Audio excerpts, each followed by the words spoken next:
स्वागत है दोस्तों, आप लोगों का हॉरर दादा के एक और डरावना और रोमांचकर जर्नी पे। दोस्तों, हमारी जिंदगी में हम लोग को बहुत सारे रास्ते मिलते हैं। कुछ रास्ते हमारे लिए खुशियां लाती है तो कुछ रास्ते हमारे लिए दुख या कोई सीख लाती है। लेकिन क्या हो अगर ऐसा ही एक रास्ता तुम्हारी जिंदगी का सबसे बड़ा मौत का कारण बन जाए।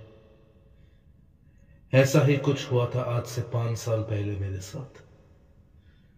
आज भी वो हादसा अगर मैं याद करता हूं तो मैं ठीक से सो भी नहीं पाता, मेरे रोंगटे खड़े हो जाते हैं।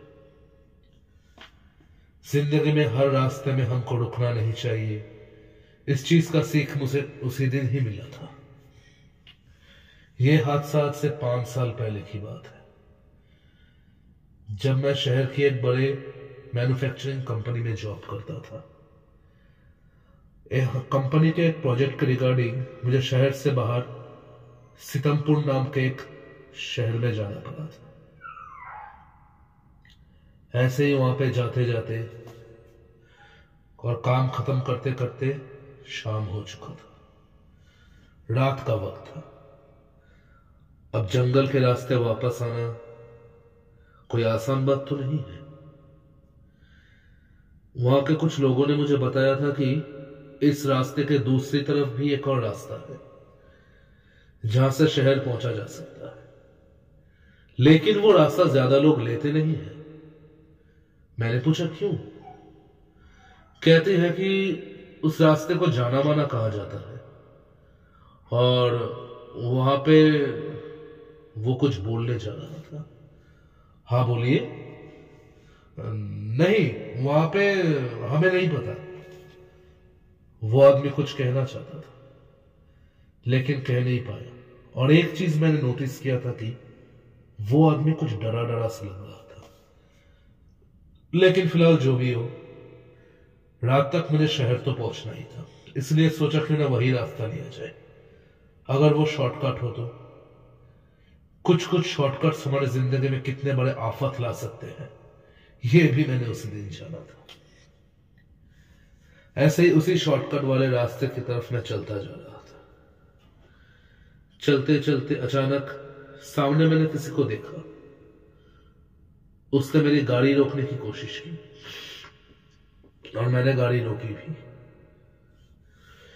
देखने से लगा ये कोई पुजारी या कोई एक साधु है। हाँ,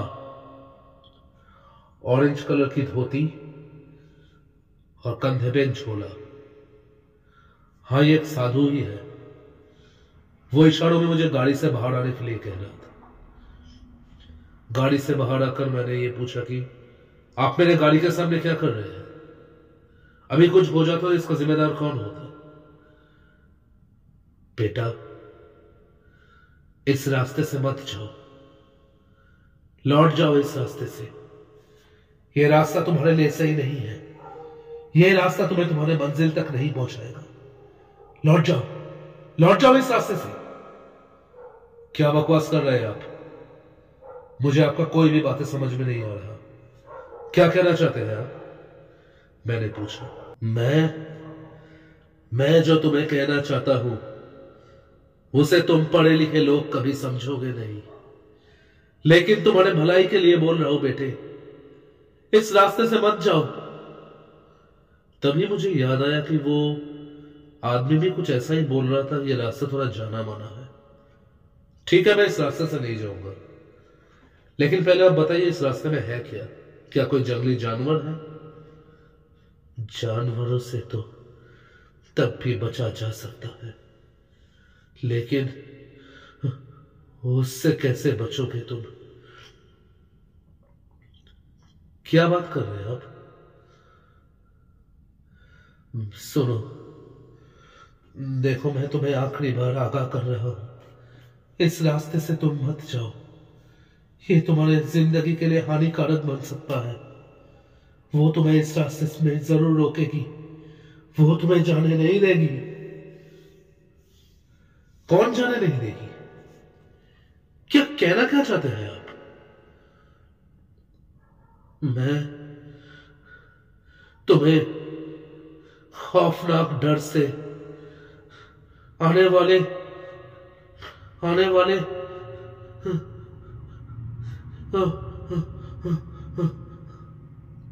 मैंने देखा कि वो साधु जोर से हाँफ रहा था, मानो वो कुछ कहना चाहते हैं लेकिन किसने जोर से उनका गला पकड़ लिया हो।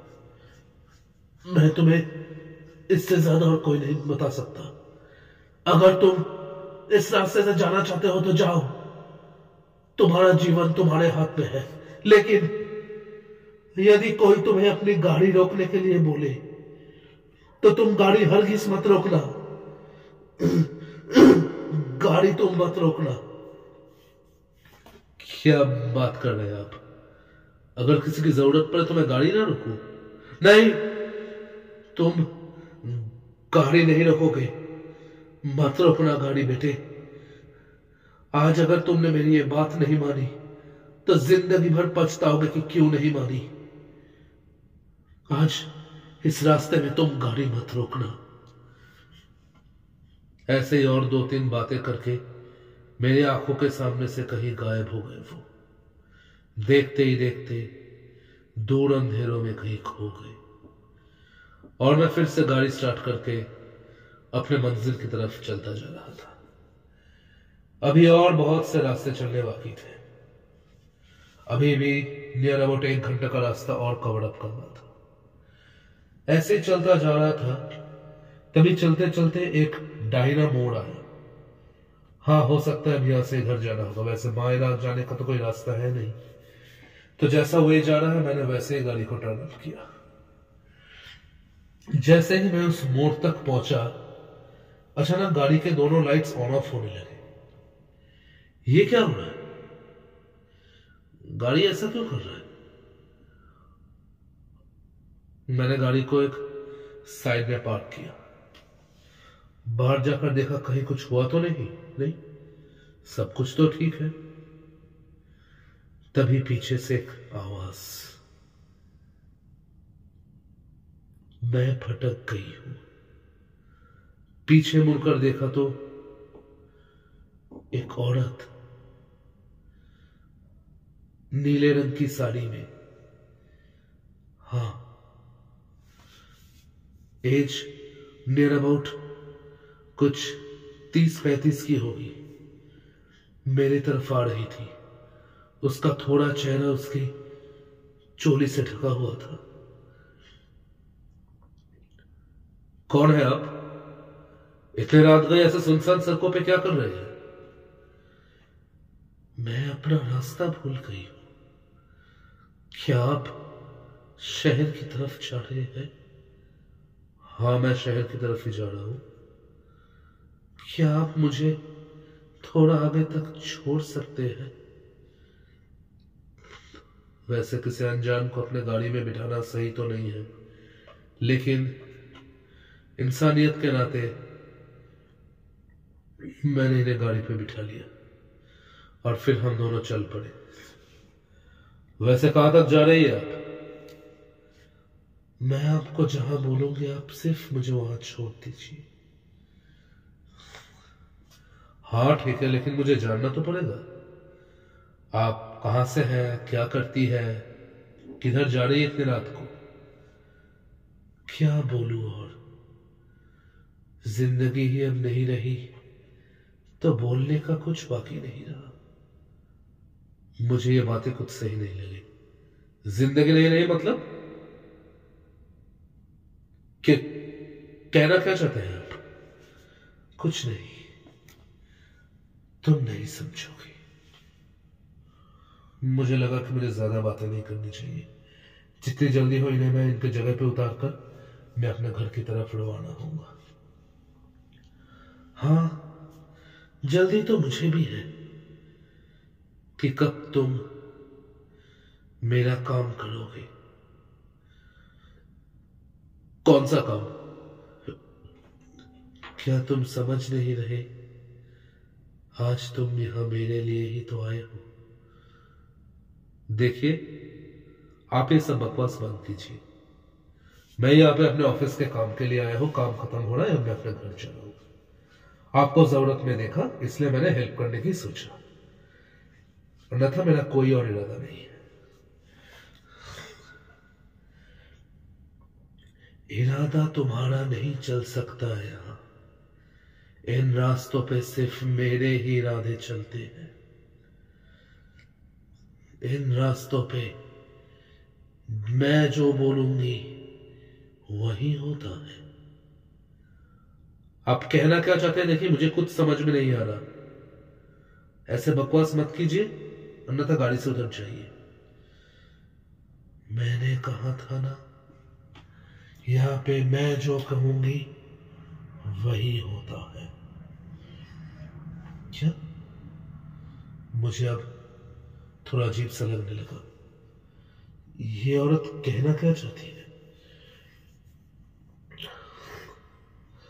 चलो तुम और कुछ मत सोचो, सामने ही शमशान आ रही है, तुम मुझे वहीं उतार दो। मैंने फटाक से गाड़ी रोका। क्या?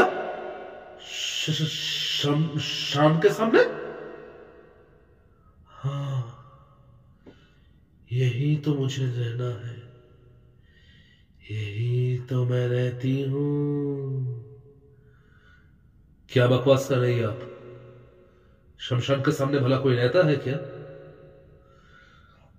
देखिए,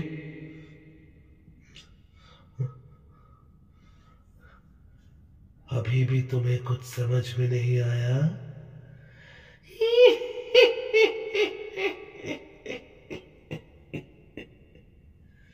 ये हंसी मुझे अजीब तरीके की फीलिंग से नहीं थी। हो ना हो दिल के अंदर से एक ही बात आ रहा था कि ये हंसी किसी नॉर्मल औरत के नहीं हो सकते। अब मुझे कुछ डर सा लगने लगा था। कौन हो तुम? मैंने देखा कि मेरी आंखों के सामने उस औरत का चेहरा बदलने लगा और जो हिस्से उसकी चोली से ढके हुए थे वो अचानक मेरे सामने ही खुल गया। ये क्या देख रहा हूं मैं? वो आधा हिस्सा पूरा जला हुआ था, उसमें आंखें नहीं थे, जोर से खून टपक रहा था और उसका पूरा शरीर, हाथ पैर धीरे धीरे मानो मौत का चेहरा बनता जा रहा था मेरे सामने। मैं क्या करूं? मैं भागूंगा ऐसा भी नहीं सोच सकता। गाड़ी के अंदर बंद हो चुका हूं मैं। धीरे धीरे वो डायन मेरी तरफ आ रही थी। तुझे उस साधु की बात माननी चाहिए थी। इस रास्ते पे जो भी आता है वो मेरा शिकार हो जाता है। तभी दिल के सारे हिम्मतों को एक करके मैंने भी एक बात बोला। तुझे क्या लगता है दुष्ट आत्मा, मुझे तेरे बारे में कुछ नहीं पता था। आज तुझे इस दुनिया से मिटना ही होगा। ये सुनकर ही वो आग बबूला हो गई और अपने बड़े बड़े नाखूनों को लेकर मुझे मारने आने ही वाली थी कि मेरे पास आते ही उसके हाथों में आग लग गए और वो मेरे गाड़ी से बाहर निकल कर गिरी। मैं भी गाड़ी से निकला और तभी उसने देखा कि मेरे गले पे एक रुद्राक्ष का माला है। शैतान, उस साधु ने मुझे पहले ही आगाह कर दिया था तेरे बारे में। उस पर विश्वास तो मैंने नहीं किया था, लेकिन इस रुद्राक्ष की वजह से तू मेरा कुछ बिगाड़ नहीं पाएगी। तेरे सारे शक्ति इस रुद्राक्ष के माला के आगे बेअसर हो जाएंगे और आज मैं तुझे इस संसार से हमेशा के लिए बाहर भेजूंगा। नहीं नहीं, वो और प्रयास करने लगी, मेरे तरफ अपने सारे काली शक्तियों का प्रयोग करने लगी, लेकिन हर शक्ति उस रुद्राक्ष के आगे बेअसर हो गई और मैंने देखते ही देखते उस रुद्राक्ष को उसके ऊपर जोर से फेंका। वो रुद्राक्ष उसके गले में जा गिरा और देखते ही देखते मेरे सामने फुर शैतानी आत्मा जल के भस्म हो गई। उस साधु ने मुझे जाने से पहले ये रुद्राक्ष का माला दिया था। उन्होंने ये भी बोला था, आज रात को मेरी जिंदगी को भयानक खतरा है। अगर यदि ये रुद्राक्ष रहेगा तो मैं उससे लड़ पाऊंगा। वही हुआ। मैंने क्या सोचकर यहां पे मैं आया था, और आज का जो ये हादसा मेरी जिंदगी में बहुत बड़ा दाग बनकर रह जाएगा। मैंने सोचा कि मैं एक बार फिर उस जगह पे लौट जाऊंगा। उस जगह पे लौट जाने के बाद मुझे ये पता चला कि इस रास्तों में ताड़ा नाम की एक औरत रहा करती थी, छोटे से झोपड़े में। उसको काली विद्या का बहुत नशा था। काली विद्याओं से वो गांव वालों की बच्चों को और सड़कों पे आए मुसाफिरों पर प्रहार करती थी, और उनके जिंदगी की सारी खुशियां और उनका सारी शक्ति लेकर वो उन्हें मार डालती थी ताकि वो अमर बन रह सके। लेकिन एक दिन एक बहुत बड़े तांत्रिक के आने से उसका कहर बंद हो गया और उसे हमेशा के लिए इन्हीं रास्तों में कहीं दफन कर दिया गया था। लेकिन उसकी चाहत और काली विद्या के प्रति झोंक इतना बड़ा था कि वो मरकर भी वापस आ चुकी थी, और आज भी इस रास्ते को वो वैसे ही हॉन्ट करती है जैसे वो पहले अपनी विद्याओं से करती थी। बहुत ढूंढने के बाद मुझे ये पता चला कि जिस साधु से मैं कल मिला था वो कोई और नहीं, आचार्य विद्यानंद जी ही है, जिन्होंने उस शैतानी आत्मा का वध किया था। शायद अपने अधूरा कर्म को पूरा करने के लिए ही वो मेरे पास आए थे। मेरे ही हाथों उस शैतान को हमेशा से ले इस दुनिया से वो हटाना चाहते थे। मृत्यु के बाद हर कोई एक जरिया ढूंढता है ताकि अपने अधूरे कर्मों को पूरा कर पाए, लेकिन जिंदगी के कुछ रास्तों और कुछ रास्तों में हमें बहुत सोच समझ के चलना चाहिए। इसका सीख मुझे उस दिन मिल चुका था। तो दोस्तों, अगर ये स्टोरी आप लोगों को अच्छा लगा हो तो प्लीज चैनल को ज्यादा से ज्यादा सब्सक्राइब कीजिए, कमेंट कीजिए और अपने ग्रुप में शेयर कर दीजिए। मैं बहुत जल्दी मिलूंगा आप लोगों से एक और नए स्टोरी के साथ।